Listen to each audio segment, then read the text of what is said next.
warahmatullahi wabarakatuh. Kami dari mahasiswa program studi pendidikan agama Islam Universitas Ma'arif Lampung.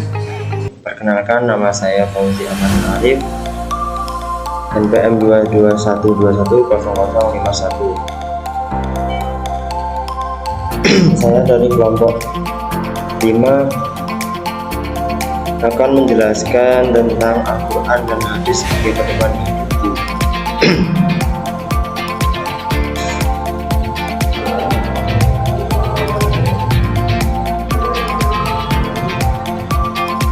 Yang pertama ialah yang A, identifikasi KI dan KD. Di sini KI yang pertama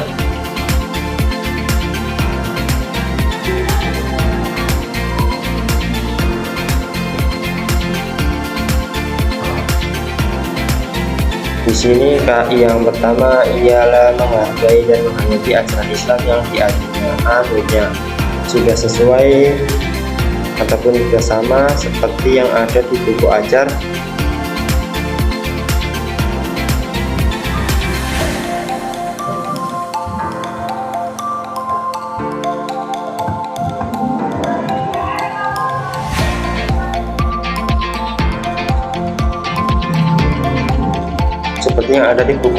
Al-Quran Hadis MTS kelas 7 semester ganjil.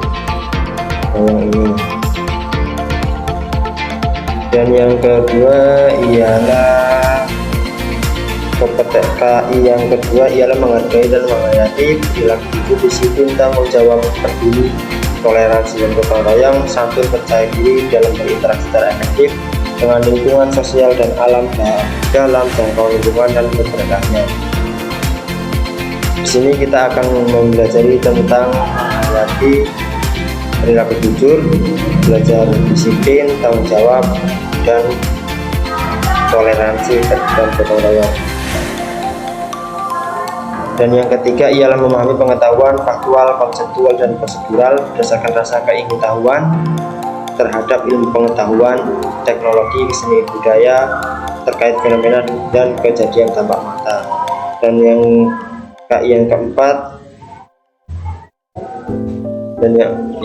keempat ialah mengolah, menyaji, menalar. Ya Allah.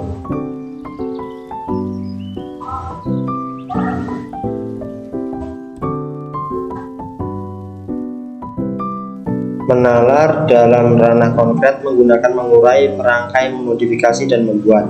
Dan ranah abstrak yaitu menulis, membaca, menghitung, menggambar, dan mengarang sesuai dengan yang dipelajari di sekolah dan sumber lain yang sama dalam sudut pandang dan teori. Dan yang selanjutnya ialah kompetensi dasar. Yang pertama ialah menerima Al-Quran dan hadis sebagai pedoman hidup manusia. Di sini sudah sama seperti halnya yang KI, sudah sama dengan buku ajar yang ada di Al-Quran Hadis MTS kelas 7 semester ganjil. Nah, yang ini. Dan yang selanjutnya ialah kompetensi dasar yang kedua, menjalankan sikap tanggung jawab dalam berperilaku. Jadi di sini kita akan belajar untuk bersikap tanggung jawab ketika berperilaku. Jadi nggak seenaknya sendiri ataupun semena-mena. Dan yang selanjutnya ialah memahami kedudukan dan fungsi Al-Quran Hadis di dalam Islam. Dan selanjutnya kita akan memahami fungsi ataupun kedudukannya Al-Quran Hadis di dalam agama Islam.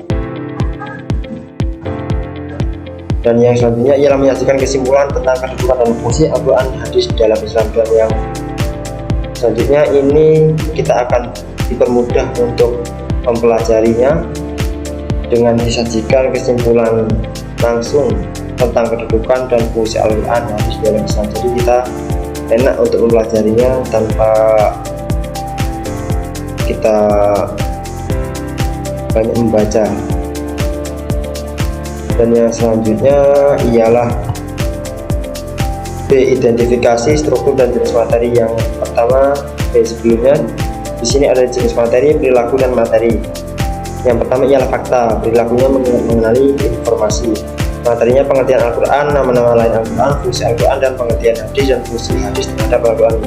Di sini kita akan disajikan dengan pengertian Al-Quran, nama-nama Al-Quran, fungsi Al-Quran, pengertian hadis, dan fungsi hadis dalam Al-Quran. Kita akan mempelajarinya di bagian yang pertama. Dan yang selanjutnya ialah konsep. Perilakunya mengingat dan mengenali, sama seperti yang pertama, tapi materinya berbeda, yaitu menjelaskan pengertian Al-Quran, menyebutkan nama-nama lain Al-Quran, menyebutkan fungsi Al-Quran, dan menjelaskan pengertian hadis. Kalau yang pertama tadi itu kita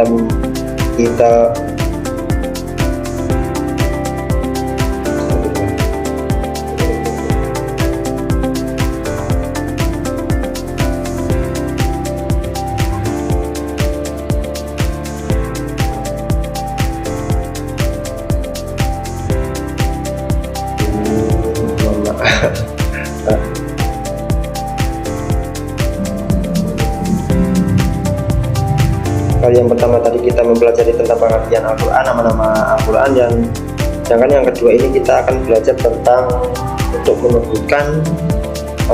menyebutkan fungsi dan pengertiannya hadis. Dan yang ketiga atau yang selanjutnya ialah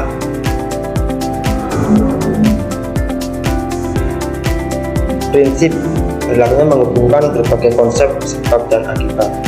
Yang akan dipelajari materinya ialah dalil tentang pengertian Al-Quran, terdapat dalam surat Al-Baqarah ayat 182.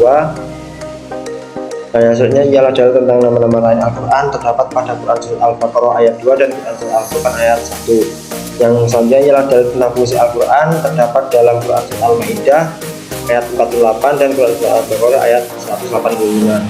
Dan selanjutnya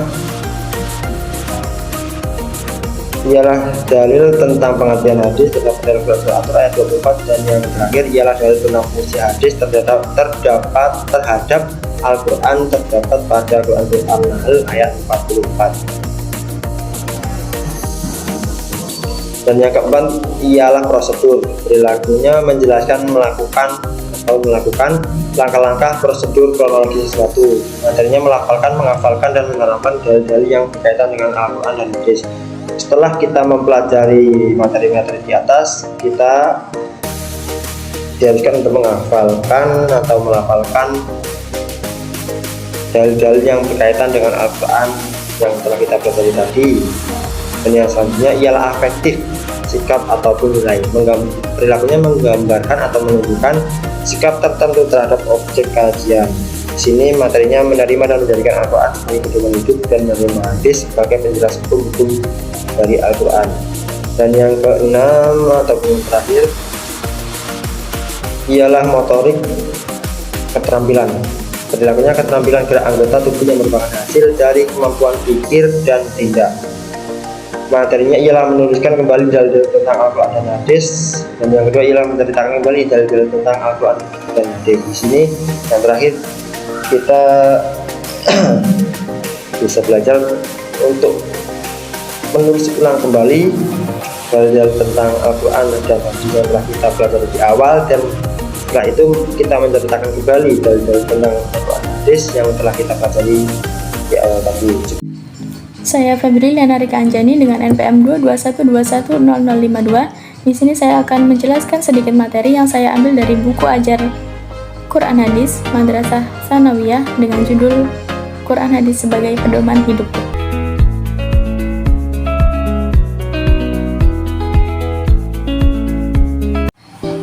Pembahasan yang pertama adalah Al-Quran. Menurut Quraisy Shihab, Al-Quran berasal dari kata kerja qoro'a yang artinya membaca, dan kata dasarnya adalah Al-Quran yang berarti bacaan. Huruf alif pada kata Al-Quran memiliki arti kesempurnaan, yang artinya Al-Quran merupakan bacaan yang sempurna. Para ulama mengartikan bahwa Al-Quran adalah kalamullah yang diturunkan kepada Nabi Muhammad SAW sebagai mukjizat, yang diturunkan secara mutawatir dan membacanya bernilai sebagai ibadah. Pembahasan yang kedua adalah mengenai nama lain Al-Quran. Dalam kesempatan kali ini akan ada dua nama lain Al-Quran yang akan dibahas. Yang pertama adalah Al-Huda atau petunjuk. Hal ini tertulis dalam Quran surat Al-Baqarah ayat 2 yang berbunyi Bismillahirrahmanirrahim, Dzalikal kitabul la raiba fihi hudal lil muttaqin, yang artinya kitab Al-Quran ini tidak ada keraguan padanya, merupakan petunjuk bagi orang-orang yang bertakwa. Lalu nama lain Al-Quran yang kedua adalah Al-Furqan atau pembeda.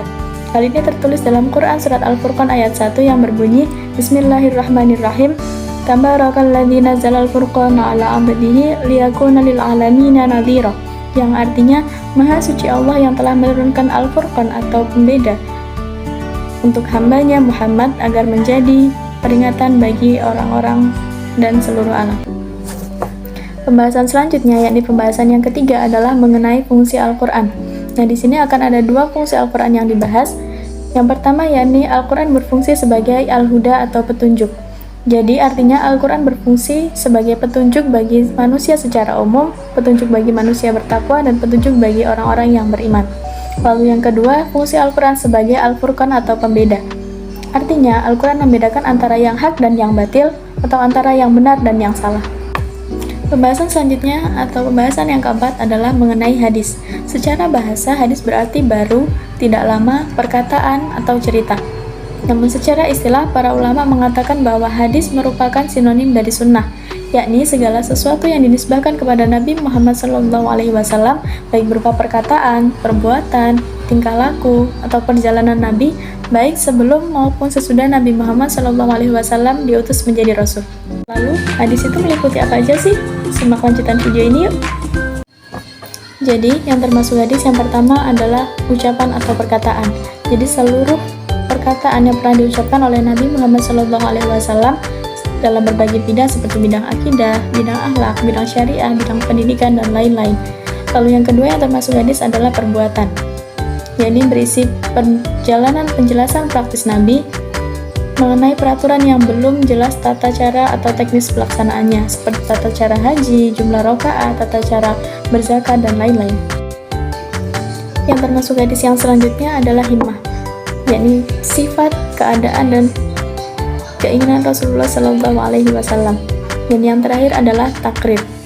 Jadi takrir adalah persetujuan Nabi Muhammad SAW terhadap perilaku sahabatnya dan menyetujui apa yang dilakukan sahabatnya pada saat itu.